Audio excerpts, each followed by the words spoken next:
Your marketing strategy, actually. Yeah, I don't know if you've ever used it, but I took a Yes, I spin did. of HubSpot's Persona Builder. You know, they have an online tool that kind of I walks know. you through building your own Hmm. persona. Hmm. It's not terrible because it sort of lets you build your own custom system or what have you. But I kept thinking to myself, oh my gosh, how amazing would it be if you could build a persona or build audience research um, through SparkToro in the same way. You know, you build up the elements. Okay, well, I'm really interested in demographic data. So let me put some demographic data distributions into my, you know, my market research model, my avatar or persona Hmm. or whatever it is for this. So I like that idea a lot. The big challenge for us, as you know, we're only two people. Yeah, I know. I There's know. only the two of us. So yes, I would love to, I think, overhaul a little bit of people's thinking about market research broadly and provide some better ways of thinking about how to do this. My big challenge with personas is I feel like they are stereotypes.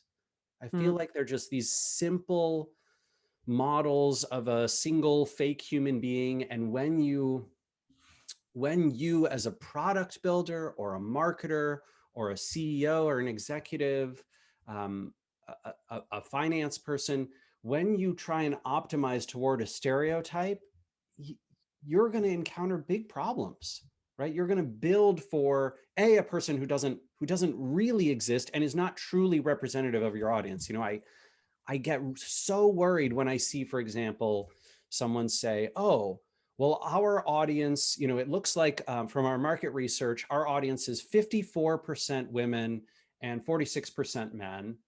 So we Mhm. are going to make a persona who's a woman.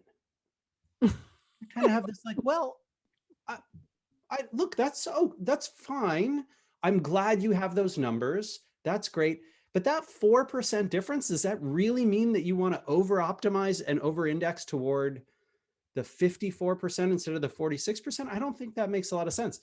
And of course, this gets really problematic and really terrible when you start to do this in, you know, large groups with, you know, in countries and regions where, oh, well, only 10% of people in our audience are disabled. So we're not going to build anything for disabled folks. What? No, it doesn't make There, sense. you know, like you are excluding this audience who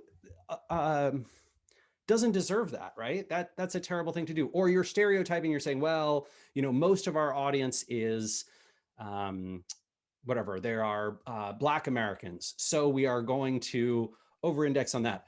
Ooh, that gets really problematic when you start to stereotype and try to pander. And uh, I don't like any of that type of marketing. I would much prefer to see market research be about the topics that people are interested in and the content that they care about and are sharing and what they're following and listening to and watching and reading and how they behave.